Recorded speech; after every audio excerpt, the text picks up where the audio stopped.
नगर पंचायतसाठी निवडणूक निर्णय अधिकारी म्हणून तहसीलदार साहेब श्री भाऊसाहेब अंधारे यांची मुख्य निवडणूक निर्णय अधिकारी म्हणून नेमणूक केली। त्यानंतर माजी मुख्य अधिकारी मनोज पस्टे यांची सहाय्यक निवडणूक निर्णय अधिकारी आणि नायब तहसीलदार श्री रणजित शिरळकर साहेब यांची अतिरिक्त सहाय्यक निवडणूक निर्णय अधिकारी नेमणूक करण्यात आलेली आहे। त्याचप्रमाणे जी अधिसूचना आयोगाने प्रसिद्ध केली त्यानुसार आपल्या कलेक्टर मॅडम यांनी आजच वाडा नगर पंचायतसाठी डिटेल प्रोग्राम आज डिक्लेअर केलेला आहे, जो 2 पेपरमध्ये आज पब्लिश झालेला आहे। तर त्याची एक थोडक्यात माहिती देतो। नामनिर्देशन पत्र भरण्यासाठी 10/11 ते 17/11 अशी मुदत देण्यात आलेली आहे। यामध्ये 16 तारखेला रविवार आहे, त्या दिवशी फक्त नामनिर्देशन पत्र स्वीकारले जाणार नाही। नामनिर्देशन पत्र सर्व हे ऑनलाईन स्वरूपात भरायचे आहेत। ते भरून त्याची कॉपी तहसीलदार साहेब यांचे दालन जे आहे तहसीलदार वाडा तिथेच आपलं निवडणूक निर्णय अधिकारी यांचं कार्यालय असणार आहे। त्यांच्या इथे ते विहित वेळेत म्हणजे सकाळी 11 ते दुपारी 3 या वेळेत सादर करायचं आहे। हा झाला नामनिर्देशनचा प्रश्न। त्याच्यानंतर नामनिर्देशनची छाननी ही दिनांक 18/11/2025 रोजी सकाळी 11 वाजता ठेवण्यात आलेली आहे। पंचायत समितीचे जे सभागृह आहे तिथे ती केली जाईल। त्यानंतर नामनिर्देशन मागे घेण्याची जी मुदत आहे ती 19/11 ते 21/11, जिथे अपील नाही तिथे, पण ज्या ठिकाणी अपील असेल म्हणजे कोण कोर्टात गेलं असेल काय असेल तर त्याच्यात 21 ते 25 ही अंतिम मुदत आहे नामनिर्देशन मागे घेण्यासाठी। आणि लास्ट म्हणजे 25 तारीख लास्ट आहे नामनिर्देशन मागे घेण्यासाठी। अपील जर झालं नाही तर 21 तारीख, अपील जर झालं तर 25 तारीख, फक्त जिथे अपील होईल त्याच प्रभागासाठी। त्यानंतर 26 तारखेला 26/11ला आपलं जे चिन्ह वाटप आहे त्याचा प्रोग्राम होईल, पंचायत समिती सभागृहातच होईल 26/11ला सकाळी 11 वाजता। त्यानंतर मतदानाची जर वेळ आली तर ते मतदान होईल 2/12/2025 रोजी सकाळी 7:30 ते संध्याकाळी 5:30 वाजेपर्यंत। 5:30 वाजेपर्यंत जी लोक लाईनीत असतील त्या सगळ्यांचं मतदान करून घेण्यात येईल। 3 तारखेला सकाळी 10 वाजता याबाबतची मतमोजणीचा जो कार्यक्रम आहे तो होईल। तो त्याचं सभागृह ठिकाण असणार आहे पंचायत समिती प्रशिक्षण केंद्र। सगळ्या गोष्टी ह्या 2च ठिकाणी होणार आहेत, एक तहसील कार्यालय वाडा आणि प्रशिक्षण केंद्र याचं पंचायत समितीचं, या 2च ठिकाणी हे सगळे प्रोग्राम होणार आहेत। आज जे बोलवलंय ते ह्याच मेन उद्देश हा आहे का हे तुम्हाला एक सांगावं। त्यानंतर आदर्श आचारसंहिता जी लागू करण्यात आलेली आहे आयोगाने, तिची एक पुस्तक पण आपल्याला आलेलं आहे 4 नोव्हेंबर 2025 जे आयोगाकडून आलेलं आहे। त्याच्यात आपल्याला बऱ्याच गोष्टी त्यांनी दिलेल्या आहेत, कसं करावं काय करावं। आज तुम्हाला याची एक कॉपी प्रत्येक पक्षाच्या लोकांना आम्ही देतो। याबाबतचे सगळे निर्णय जे काही शासनाकडून आपल्याला वेळोवेळी प्राप्त होतात ते आपण सर्व वाड्यातील जे पदाधिकारी आहेत त्यांना व्हॉट्सअपद्वारे, कारण आजकाल व्हॉट्सअपच सर्वात फास्ट मीडियम आहे पोहोचण्याचं, त्याच्याद्वारे तर आपण पोहोचवतो सगळ्या गोष्टी आणि तेच ह्या कार्यालयाकडून कंटिन्यू होत राहील। त्यानंतर अजून एक महत्वाचा विषय असा आहे की आपण जे मतदान घेणार आहोत 17 प्रभागांचं, तर त्याच्यासाठी आपण 17 केंद्र निवडलेली आहेत। गेल्या मागील जे 2017 इलेक्शन झालं त्याचप्रमाणे केंद्र फक्त 2 केंद्रामध्ये बदल करण्यात आलेला आहे। तर मी तुम्हाला एकदा ती केंद्र वाईज पण वाचून दाखवतो। प्रभाग क्रमांक 1 याचं केंद्र असणार आहे जिल्हा परिषद काठोडपाडा, खोली क्रमांक 1।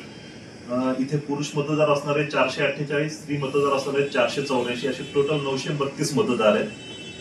प्रभाग क्रमांक 2 याच्यासाठी केंद्र असणारे जिल्हा परिषद तळ्याचा पाडा, खोली क्रमांक 2, पुरुष मतदार असणारे 331, स्त्री मतदार असणारे 347, टोटल असणारे 678। प्रभाग क्रमांक 3 अंगणवाडी दगडीशाळा, खोली क्रमांक 1, मतदार पुरुष मतदार असणारे 484, स्त्री मतदार असणारे 515, टोटल असणारे 999। प्रभाग क्रमांक 4 जिल्हा परिषद शाळा क्रमांक 1, खोली क्रमांक 1, पुरुष मतदार असणारे 425, स्त्री मतदार असणारे 443, टोटल मतदार असणारे 868। प्रभाग क्रमांक 5 अंगणवाडी दगडीशाळा, खोली क्रमांक 2, पुरुष मतदार असणारे 397, स्त्री मतदार असणारे 464, एकूण मतदार असणारे 868। प्रभाग क्रमांक 6 अंगणवाडी गणेश मैदान, खोली क्रमांक 1, पुरुष मतदार असणारे 360, स्त्री मतदार असणारे 371, एकूण मतदार असणारे 731. प्रभाग क्रमांक 7 जिल्हा परिषद उर्दू माध्यम खोली क्रमांक 1 पुरुष मतदार असणारे 393, स्त्री मतदार असणारे 425, एकूण मतदार असणारे 818. प्रभाग क्रमांक 8 जिल्हा परिषद काथोडपाडा खोली क्रमांक 2 पुरुष मतदार असणारे 382, स्त्री मतदार असणारे 400, टोटल असणारे 782. प्रभाग क्रमांक 9 जिल्हा परिषद उर्दू माध्यमची खोली क्रमांक 2 पुरुष मतदार असणारे 398, स्त्री मतदार असणारे 417, एकूण असणारे 815. प्रभाग क्रमांक 10 जिल्हा परिषद उर्दू माध्यमची खोली क्रमांक 3 पुरुष मतदार असणारे 528, स्त्री मतदार असणारे 498, एकूण असणारे 1026. प्रभाग क्रमांक 11 जिल्हा परिषद खोली क्रमांक 1 शाळा क्रमांक 1 खोली क्रमांक 2 पुरुष मतदार असणारे 244, स्त्री मतदार असणारे 228, एकूण मतदार असणारे 472. प्रभाग क्रमांक 12 जिल्हा परिषद शाळा क्रमांक 1 खोली क्रमांक 3 पुरुष मतदार असणारे 284, स्त्री मतदार असणारे 322, एकूण असणारे 606. प्रभाग क्रमांक 13 अंगणवाडी गणेश मैदान खोली क्रमांक 2 पुरुष मतदार असणारे 294, स्त्री मतदार असणारे 267, एकूण मतदार असणारे 561. प्रभाग क्रमांक 14 दुय्यम निबंधक कार्यालय वाडा पुरुष मतदार असणारे 254, स्त्री मतदार असणारे 266, एकूण असणारे 520. प्रभाग क्रमांक 15 जिल्हा परिषद शाळा क्रमांक 1 खोली क्रमांक 4 पुरुष मतदार असणारे 221, स्त्री मतदार असणारे 232, एकूण असणारे 463. प्रभाग क्रमांक 16 जिल्हा परिषद शाळा क्रमांक 1 खोली क्रमांक 5 पुरुष मतदार असणारे 500, स्त्री मतदार असणारे 449, एकूण असणारे 949. प्रभाग क्रमांक 17 जिल्हा परिषद शाळा क्रमांक 1 खोली क्रमांक 6 पुरुष मतदार असणारे 426, स्त्री मतदार असणारे 389, एकूण मतदार असणारे 812. अशा प्रकारे आपण 17 प्रभागासाठी निवडणूक घेणार आहोत आणि नगराध्यक्षाचं जे हे असेल ते त्याच्यासाठी टोटल पुरुष मतदार आहेत 6376 आणि स्त्री मतदार असणार आहेत 6517. असे आपले टोटल मतदार 12893 आहेत. आपण याची अंतिम मतदार केंद्र वाईज यादी प्रसिद्ध केलेली आहे.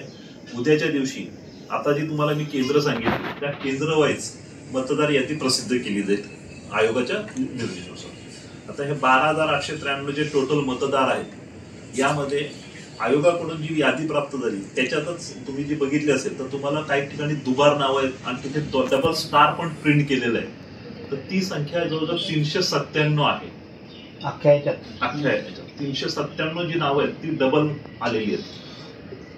त्याबद्दल आयोगाने जी डायरेक्शन दिलेले आहेत त्याच्यानुसार आपण एक आता त्याच्यात एक आमच्याकडून एक व्यक्तीचे आपण आणि फॉर्म ए आणि फॉर्म बी दोन प्रकार आहेत. एक फॉर्म ए हा मतदाराने आत्ता भरून देऊ शकतो निवडणुकीच्या आदल्या दिवसापर्यंत आणि त्याच्यात तो डिक्लेअर करतो का मी नक्की कुठे वोटिंग करणार आहे. आणि फॉर्म बी हा मतदानाच्या दिवशी त्याच्याकडून भरून घेतला जाईल. ते तुम्ही भरून याची दोन्ही कॉपी ह्या केंद्रावरती उपलब्ध असते त्यामुळे तिथे ते चेक केलं जाईल. आणि जेव्हा स्टार असेल तेव्हा आमचा जो पोलिंग ऑफिसर आहे तो त्याची चौकशी प्रॉपर करेल का हे नाव डबल आले मग कुठे आले काय आले हे सगळं बघितलं जाईल. तशी आधी आम्ही त्याला दिली जाईल वेगळी सेपरेट. याच्यामध्ये